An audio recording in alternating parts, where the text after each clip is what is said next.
Welcome, everybody, to Theory Thursday. We're just doing a little sound check and we'll be underway shortly. There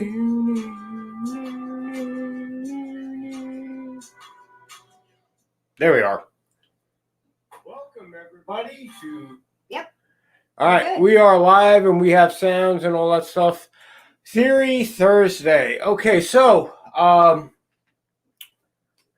what we're going to be talking about today on Theory Thursday is time and timing. Generally, I just want to show off Donna's early birthday present to me. Is it lovely? So time and timing, what does that entail? What does that really mean when I say time and timing? Well, we all know what time is, and we all know what timing is, and how it really relates to our businesses. Conventional businesses, brick and mortar stores, lemonade stands, and all the like,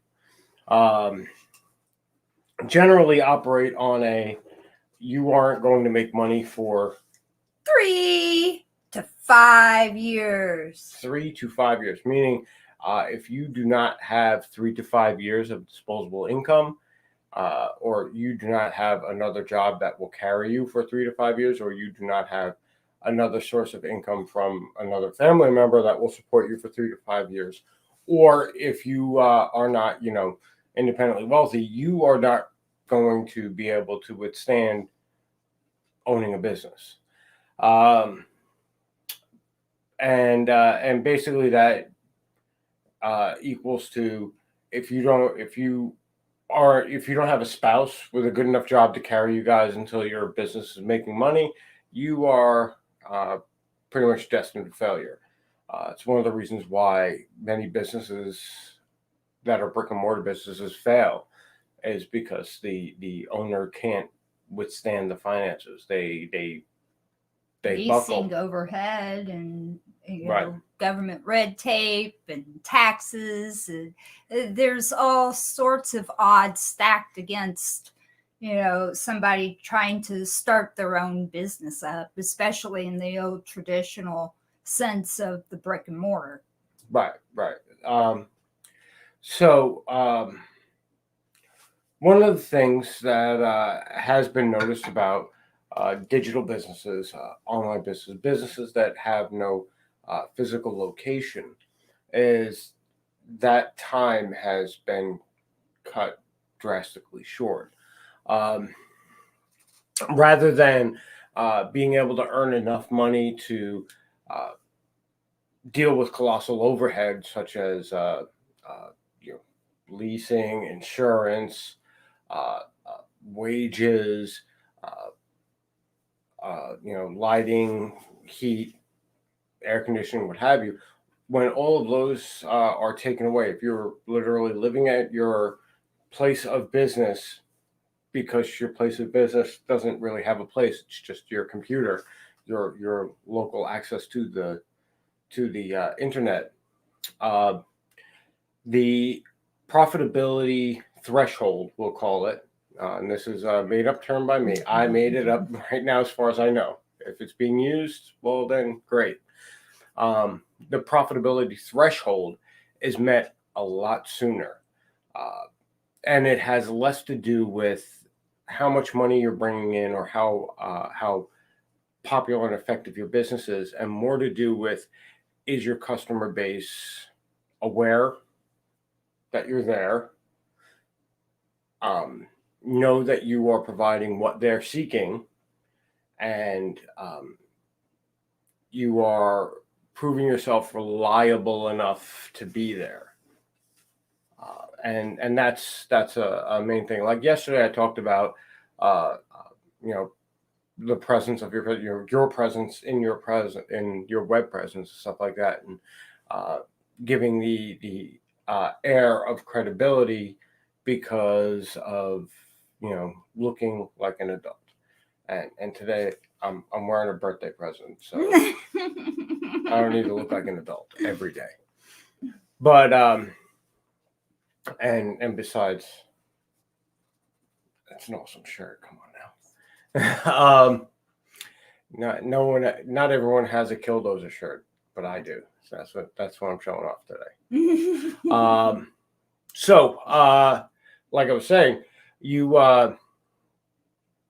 you don't you don't succeed or fail at digital business because of your overhead costs. That's a non-factor for online businesses.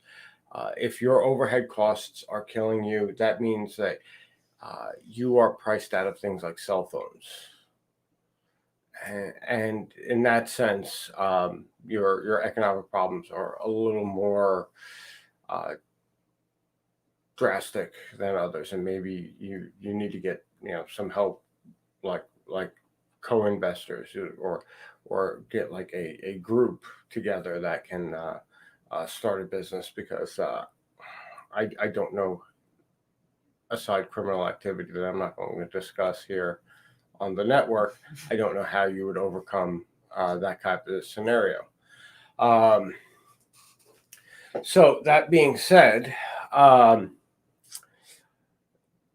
as far as time relation is concerned, the general rule of thumb right now, the consensus is that in a year of being in business, in a year of Digital. producing content, a year of digital marketing, you will see turnover. You will be making money. Now, there are people who succeed faster, and there are people who succeed slower. There are people who don't succeed at all. Right. But the wisdom from studying how these things are going is, it takes a year for people to really depend on you being there for the business that you say that you want to be in. That goes for my tutoring platform, Donna's Art, the instrument boutique, all of those things, and I'm absolutely certain also the network, despite the fact that it's not really a business at all. It's just a way to help people try to accelerate that time scale so that people can start generating profits sooner. I'm absolutely certain there are people sitting there waiting in the wings going, well, I'm going to wait and see this guy walk away and fuck off. And while I'm not, you guys are fucking stuck with me. If you're coming here and you're watching this, you're stuck with me for until the internet burns down, I guess. I don't know. Maybe I'll get too old to do this shit one day, but it ain't gonna be today. So that's really like the time portion of this discussion. It's pretty cut and dry. If you do not have a physical business, if you are not undertaking all of that overhead, you cut your timing on success down significantly, and that's a good thing. You want to have less time between start and success, right? It's it's basic. It's a basic knowledge thing there. I want to be generating revenue from all of my efforts and my business ventures as soon as possible, right? I believe that's the case even with a brick and mortar store, but the digital format kind of beats the pants off of that, because you don't have the physical store overheads, and you can actually multitask and avoid the whole employment issue. You don't have to employ people. Now, timing. When I talk about timing, I'm not only talking about what's the best time to start your business, because the best time to start your business is last year. Yeah. I'm not lying. That's always going to be the answer. If next year you should go, when would be the best time for me to start my business? I would say this day last year. Mhm. But now is good, but then would have been better. But now, still good. 6 months ago, would have been great. Perfect would have been this time last year. And that's always going to be my answer, especially when it comes to like a digital business. If someone goes, "Oh well, I'm going to open up a store," uh, 2 years ago, 3 years ago, would have been your best time. Actually, probably like 4 years ago. Yeah, 4 or 5. 4 years ago, right at the beginning of fucking Orange Moron, Yeah. that would have been like the best time for you, or maybe 5 years ago at the end of Yep. not Orange Moron. Because the minute he won, you would have gotten like, the minute he got in office, you would have gotten like a shit ton of tax breaks on your LLC. So yeah, maybe then, maybe like 5 years ago at this point, would have been a great time for you to start your business, because by now your business would be well established. You would have a well established customer base and what have you. The other part of the timing is, well, how often should I be putting everything in everybody's face? And I'm going to tell you this daily. Daily.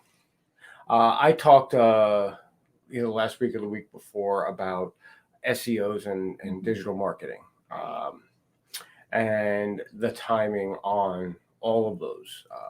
Yeah, it's pretty quick, isn't it? Chef Katrina, an always and forever mentor, was very clear on what the market research says about being on Facebook with your business, being on Instagram with your business, being on Twitter with your business, being on YouTube, Pinterest.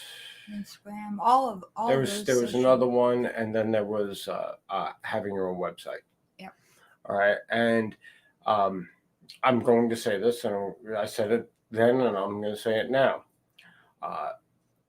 Facebook, you have to Facebook, Instagram, Twitter, you have to constantly, daily, be posting, and those daily posts are only really good for minutes. Yeah. If you get an hour's worth of visual representation on any of those sites from one single post, you have somehow beaten the market on that, because it's literally less than a half an hour for any one of those. Yeah. And then that post will no longer, it's a dead letter as far as you're concerned. Can people find it? Yeah. But people have to go through a lot of effort to find it. So you're not going to get any new contacts. You're not going to get any new conversions. A lot of it's random too. I know in the old format Facebook, you had the ability to, if you wanted new things, fresh things on your feed, or if you wanted to, what was more popular, I guess. Yeah. But used it's to be totally random now. Yeah, you used to be able to like have definitive control over your feed. Now it just doesn't exist anymore. Right. But that's neither here nor there. Regardless, even if you went with new or popular stuff, things get buried in social media like there's no tomorrow. Oh yeah, it was LinkedIn. That was the other one. So LinkedIn, because it's actually a search engine, not so much a social media thing. Pinterest, because it's a search engine, and YouTube, because it's a search engine. They get like hours or days, up to about a month worth of post strength, we'll call it, where your posts will get noticed, will get visual cues from unknown contacts and known contacts for a good month outward. And the best performing thing time wise, your best bang for your buck with a post is always going to be your own website, because that's whatever you want pushed forward is always going to be there because you did it yourself. It's your digital home place. So you put the welcome out mat out the way you want to, Right. and that's always going to be that way. And speaking of which, I just want to continue the saga of Louis B. And he came to the realization that he needs a website. Came to the realization that his mouth is going to get him deplatformed everywhere, Yeah. and that he should probably, go through the effort of building his own webpage. So he came to me saying, "Yeah, you're right." So I don't think he actually used those words. He should have, but I did. No, in my in text. Oh, in So- text. He didn't want to say that out loud, though, Nah. for fear that I might hear him. All right. So there's that. So with the idea of what kind of mileage you get out of your posts, what really then becomes of your talking about your business on your posts? I know I'll just drop the name again. Chef Katrina generally goes with like an 80-20 rule, and 80% of her posts have to do with her life and 20% of her posts have to do with her business. I generally try to keep to that. There's a lot of business posts because there's a lot of different businesses that I run. So with that in mind, I'm not going to basically be perpetually on Facebook posting about my life. Here's me walking into work. Here's me walking out of work, just to keep up that 80-20 rule. Right. The way I look at it as each individual business is part of that 20%. And then the rest of my postings, like I don't post 80% more about my life for each one of them. I post 80% more of all of them in aggregate, basically.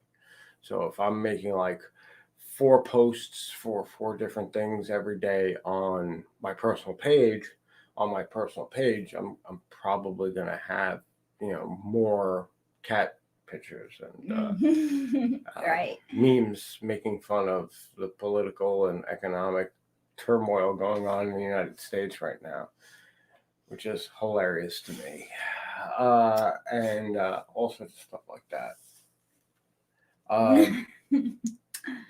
Yeah, it is all sorts of hilarious to me what's going on right now, just to be fair.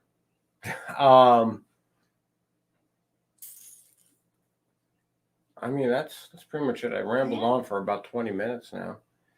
And I'm sorry about the first minute there of the broadcast. I have not gotten myself acquainted with the back end of StreamYard, guys. Yeah, I had to actually go continuation of the story from yesterday where my bike suffered a fatal injury. The chef where I work, he happened to have a mountain bike that he was looking to get rid of for a while now, and he just dropped it off like at 5:30 when we were starting this. So I had to run out and go grab the bike before. I tried. That's right. She doesn't know. And I have to acquaint her with my back end, because my back end has a bunch of extra stuff like video clips and stuff like that. Get acquainted with this back end. Anyway. All right, so I'm gonna start dinner, and I gotta check on the health of this rolling contraption. Yeah. Because I can't wait. I haven't even seen it yet. Oh, it's dirty and ugly. It's not a pretty thing. It's tiny too. Oh, tiny bike. It's not like a BMX tiny bike, but it's definitely like lightweight. the the child size compared to mine. Oh. But it'll get me to and from. So that's the important Oh, part, yeah. is get me to and from work for the next week to 2 weeks. That's all The I really winter need. months or weeks. No, The winter days. the No. next week to 2 weeks where I'm waiting for the other one to come. Yeah. And that's it. And then I'll be on, an adult sized bicycle again, but it'll be a road bike. So it'll have better wheels for where I ride now, as opposed to a mountain bike that really. I could slap some training wheels on this one. Yeah, probably, because you Yeah. definitely. It's definitely your size. All right, so with that, I'm going to run off, and everyone stay safe out there. I hope you get some insight about this, and if you are interested in being part of the network, getting a shout out on Tuesdays, or becoming a member that gets a future focus, Yeah. feel free to hit me up. We can do an interview online, and you can tell everybody about your stuff and your story, and we'll try and get you out there and get that time between starting your business and profiting from your business as short as humanly possible. Ta-da! And then you just push this button here. Yeah.